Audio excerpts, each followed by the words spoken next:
Hello बच्चों, फिर से आज मैं आप लोगों के लिए एक बहुत ही इंपॉर्टेंट क्वेश्चन पे डिस्कशन करने आया हूं। क्लास 10 के बोर्ड एग्जामिनेशन में पूछे जाने वाला ये वीवीआई क्वेश्चन है, जो कि अक्सर 5 नंबर में 5 मार्क्स के क्वेश्चन पूछे जाते हैं, जिसको हम लोग पाइथागोरस प्रमेय का विलोम कहते हैं। क्लास 10th में कुछ प्रमेय हमेशा पूछे जाते हैं, जैसे कि थेल्स प्रमेय का विलोम, पाइथागोरस प्रमेय का विलोम। तो और भी जो प्रमेय है उससे रिलेटेड मैंने वीडियोस बना दिए हैं, यूट्यूब पे डला हुआ है, लिंक डिस्क्रिप्शन बॉक्स में दिया हुआ है, आप उसको भी देखिए और जितना अच्छे से अच्छा हो सकता है उसको प्रैक्टिस कीजिए पूरे स्टेप को फॉलो करते हुए। अगर उसमें से कोई भी क्वेश्चन एग्जामिनेशन में आ जाए तो आपको पूरे 5 में 5 मार्क्स आने चाहिए। चलिए आज मैं इस पे डिस्कशन करता हूं, इसके प्रूफ को देता हूं और उसको आप लोग फॉलो करेंगे। अगर एग्जामिनेशन में आता है तो आप उसको सही से लिख पाएंगे। मैं आपको एक बात बता दूं कि ये जो क्वेश्चन है पाइथागोरस प्रमेय का विलोम, इसको एग्जामिनेशन में पूछा कैसे जाता है।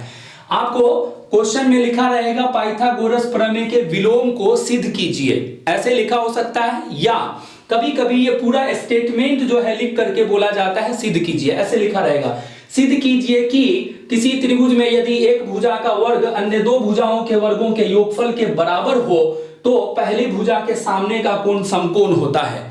ये पूरा स्टेटमेंट भी दे सकता है और उसके बारे में बोले सिद्ध करने के लिए, या सिर्फ पाइथागोरस प्रमेय के विलोम को सिद्ध करने के लिए बोले तो आप वही करोगे जो मैं अभी आपको बताने वाला हूं। चलिए इसके स्टेटमेंट को समझते हैं, इसके अकॉर्डिंग कुछ फिगर बनाने होंगे, वो हम लोग करेंगे। किसी त्रिभुज में यदि एक भुजा का वर्ग अन्य दो भुजाओं के वर्गों के योगफल के बराबर हो, मतलब कि कोई त्रिभुज है मेरे पास, मान लीजिए ये एक त्रिभुज है, ये एक त्रिभुज है, ठीक। इसका नाम हम लोग दे देते हैं ए, बी और सी। बोल रहा कि कोई त्रिभुज में अगर एक भुजा का वर्ग अन्य दो भुजाओं के वर्गों के योगफल के बराबर हो, तो एक भुजा का वर्ग दो भुजा के वर्ग के बराबर का मतलब ये सबसे बड़ी भुजा होती है त्रिभुज में, तो हम लोग कहेंगे कि AC स्क्वायर बराबर होगा AB square plus BC square. और ये इसको हम लोग कर्ण कहते हैं और इसको लंब कहते हैं, इसको आधार कहते हैं। एक भुजा का वर्ग दो भुजा के वर्गों के योगफल के बराबर होता है तो हम लोग कहते हैं कि वो समकोण त्रिभुज है।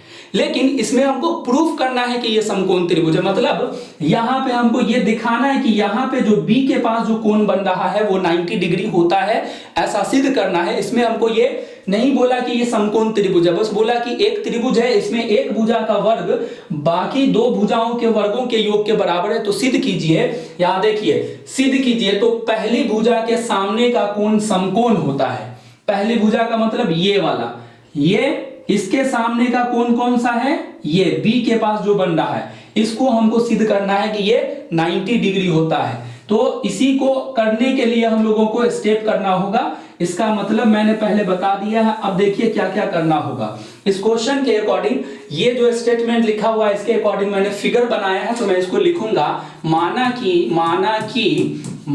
कि त्रिभुज ABC में AC स्क्वायर बराबर है, AC स्क्वायर बराबर होगा AB square plus BC square. इसको हम लोग समकोण त्रिभुज नहीं कह सकते हैं, क्योंकि हमको यही सिद्ध करना है कि इसके सामने का जो है ये 90 डिग्री है, हमको सिद्ध करना है। ये हो गया। अब हम लोग लिखते हैं सिद्ध करना है। ये स्टेप आपको फॉलो करना होगा, ये सब लिखना होगा। अगर नहीं लिखेंगे और सीधे उसका प्रूफ दे देंगे तो आपको पूरे नंबर नहीं मिलेंगे। सिद्ध क्या करना है कि भैया कोण B के जगह पे, कोण B यहाँ पे जो है, यहाँ पे 90 डिग्री बनता है, तो हम लोग यहाँ पे एक ही कोण बन रहा है, इसको कोण B भी लिख सकते हैं या कोण ABC भी लिख सकते हैं। सिर्फ कोण B भी लिख सकते हैं और पूरा नाम भी लिख सकते हैं। सिद्ध करना है कि कोण B बराबर 90 डिग्री हमको दिखाना है। अब देखिए कोई भी थ्योरम जब हम प्रूफ करते हैं, चाहे थेल्स प्रमेय हो, चाहे थेल्स प्रमेय का विलोम हो, चाहे पाइथागोरस प्रमेय हो, तो उसमें हम लोग कुछ एक्स्ट्रा रचना करते हैं, काम करते हैं। तो इसमें रचना क्या करना पड़ेगा, इसमें ना इसी के जैसा एक त्रिभुज बनाना होगा, इसी के जैसा एक त्रिभुज बनाना होगा। इसका नाम हम लोग दे देते हैं D, E और F। ये एक्स्ट्रा काम करना पड़ा, तो इसको हम लोग रचना में लिखते हैं। रचना क्या किया गया है? रचना में त्रिभुज DEF इस प्रकार बनाया, त्रिभुज DEF इस प्रकार बनाया कि इसमें हम लोग DE बराबर AB और EF बराबर BC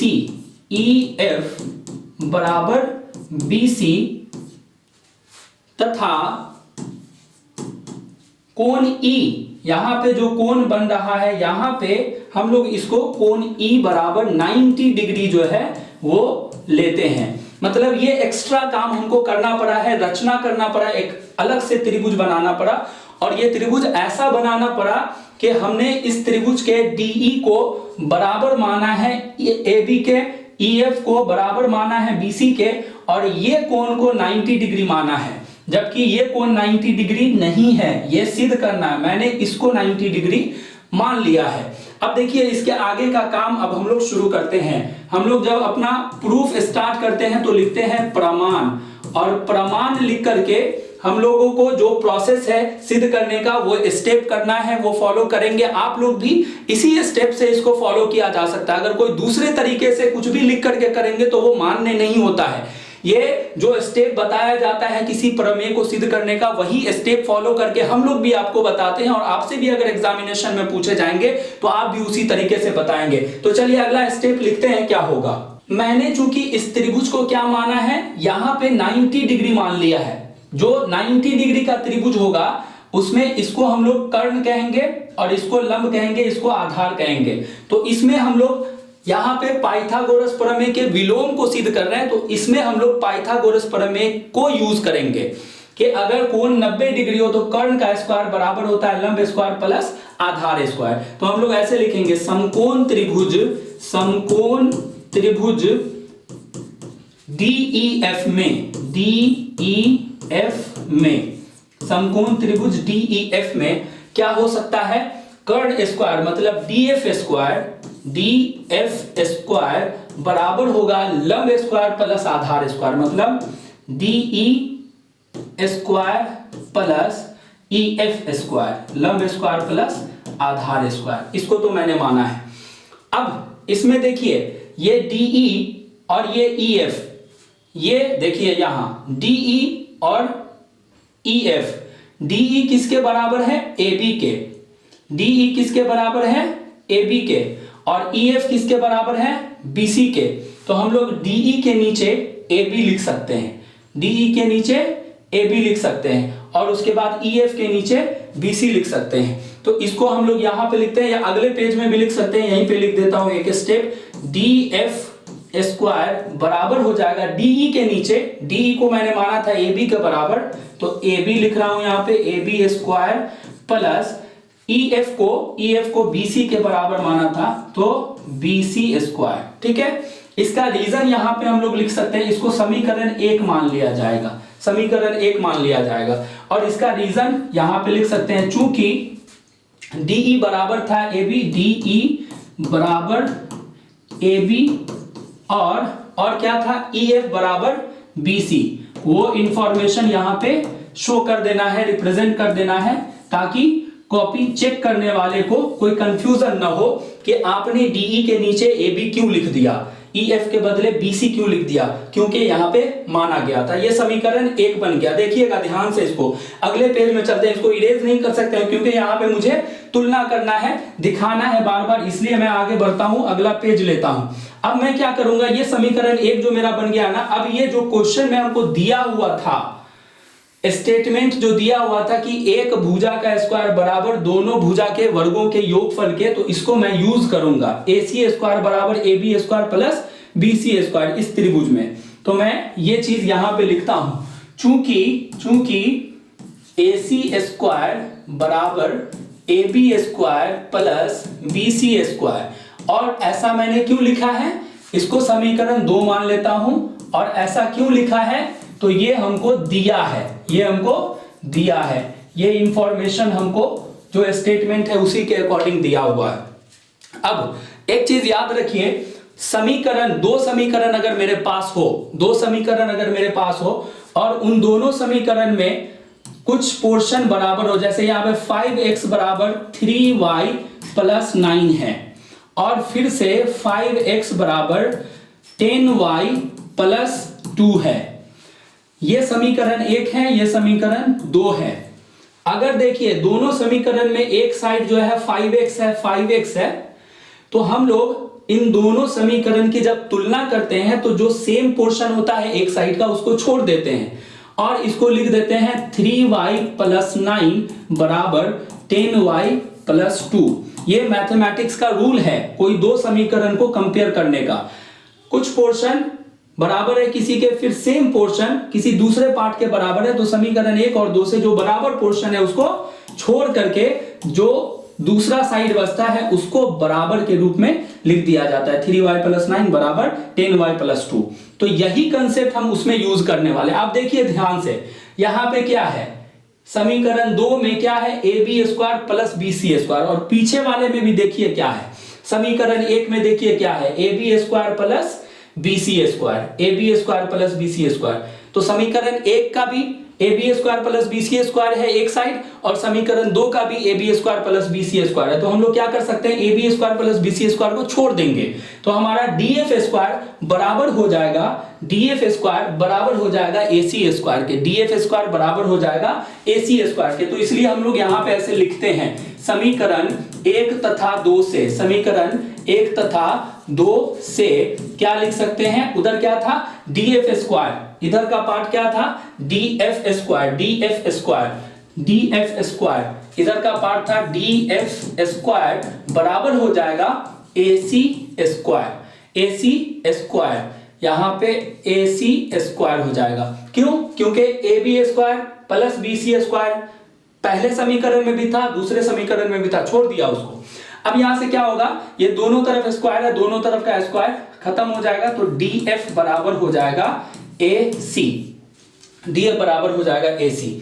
अब इसका हम लोग यूज करेंगे। आप ध्यान से देखिए, ये df और ac क्या है, df और ac क्या है, आप इसको ध्यान से देखिए, df और ac ये दोनों बराबर हो गया, जबकि पहले ये de बराबर ab माना गया था, फिर से ef बराबर bc माना गया था। मतलब इसका ये पोर्शन इसके बराबर, ये इसके बराबर, अब इसके बराबर हो चुका है। तो हम लोग ये कह सकते हैं कि इस त्रिभुज का ये तीन भुजा इस त्रिभुज के तीन भुजा के बराबर हो चुका है। तो इसका हम लोग यूज करेंगे। यहां पे मैं फिगर बना देता हूं पीछे वाला, क्योंकि बार बार उधर जाने में कंफ्यूजन हो रही होगी। यहां पे मैं फिगर बना देता हूं। ये एक फिगर मेरा है DEF और दूसरा फिगर है ABC, त्रिभुज ABC, ठीक है। और हम ये देख चुके हैं पीछे, DE बराबर है AB, EF बराबर है BC, और अभी यह सिद्ध हो चुका है DF बराबर है AC। तो अब हम लोग ऐसे लिखेंगे, त्रिभुज ABC तथा त्रिभुज DEF में आप देखिए, त्रिभुज ABC और त्रिभुज DEF में क्या क्या पोर्शन बराबर है। तो पीछे दिया हुआ है DE बराबर है AB, DE बराबर है AB, फिर क्या बराबर है, EF बराबर है BC, EF बराबर है BC, और अभी ये आया हुआ है DF बराबर है AC, DF बराबर है AC, DF बराबर है AC। और ये पोर्शन हमको ये सिद्ध हुआ है, ये मेंशन कर दिया। और इसके आगे क्या मेंशन कर सकते हैं, दिया है। ये पोर्शन हमको स्टेटमेंट में माना है, तो इसको लिख देंगे दिया है, और ये मैंने सिद्ध किया हुआ है।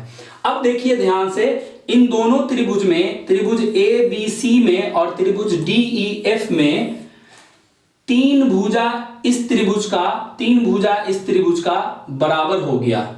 इस त्रिभुज के 3 भुजा और इस त्रिभुज के 3 भुजा ये आपस में बराबर हो गए।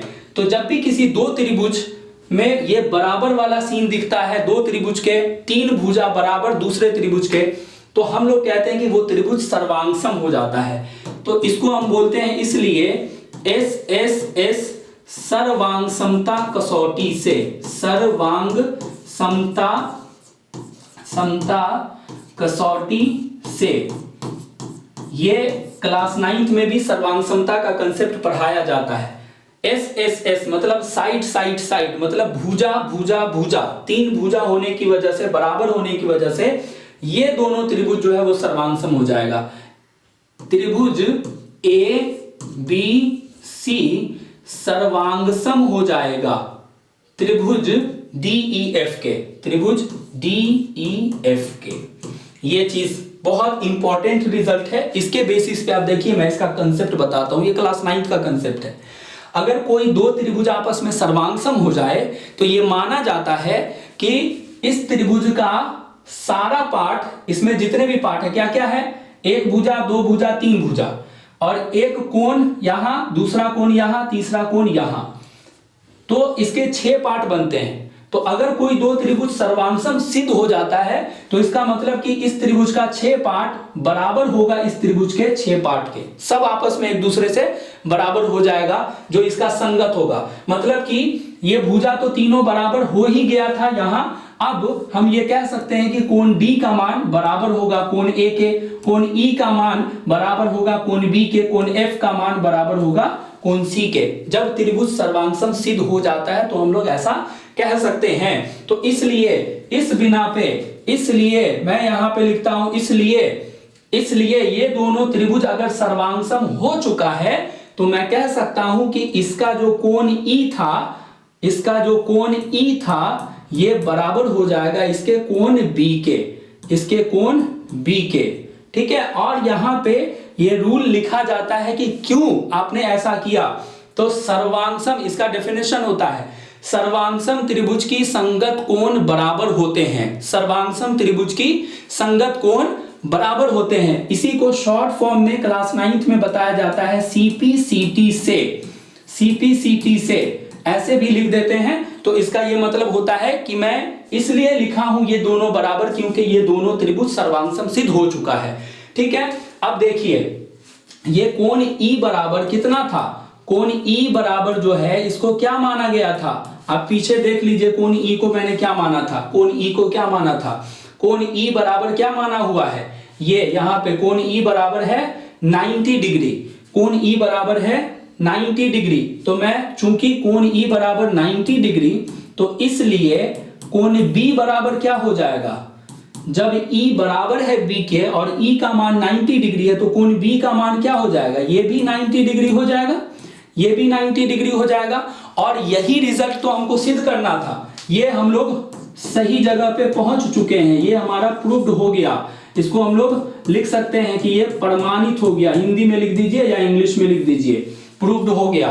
कोण बी बराबर 90 डिग्री यही लाना था। देखिए मैं पीछे दिखा देता हूं, सिद्ध करना है कोण बी बराबर 90 डिग्री, जो कि क्वेश्चन में बोला था पहली भुजा के सामने का कोण समकोण होता है, मतलब यहां पर का कोण जो है हमको 90 डिग्री सिद्ध करना था। तो मैंने क्या किया, इसके जैसा एक फिगर बनाया, इसको मैंने 90 डिग्री माना था और दोनों को मैंने सर्वांगसम सिद्ध कर दिया। तो अगर इसका ये 90 डिग्री है तो ये भी 90 डिग्री ही हो जाएगा। बार बार फिगर इधर उधर करना पड़ा, इसलिए मैंने उधर भी एक फिगर बना दिया था। उम्मीद करता हूं कि ये आप लोगों को अच्छा लगा होगा। मैंने सारे स्टेप को फॉलो करते हुए ये प्रूफ करके दिखाया है। अगर आप भी इसी तरह से बहुत अच्छे से प्रैक्टिस करेंगे स्टेप वाइज, और अगर ये एग्जामिनेशन में क्वेश्चन आ जाता है और इस तरह से लिख देंगे तो आपको पूरे 5 में 5 नंबर मिलेंगे। उम्मीद करता हूं कि ये वीडियो आपके लिए बेनिफिशियल रहा होगा। अगर चैनल पे पहली बार आए हैं तो वीडियो को लाइक कीजिए, चैनल सब्सक्राइब कीजिए। अगर इसी तरह के और वीडियोस डालूं तो आपके पास नोटिफिकेशन जाए और उसको देख करके आप उसका बेनिफिट उठा सकें। Thank you so much.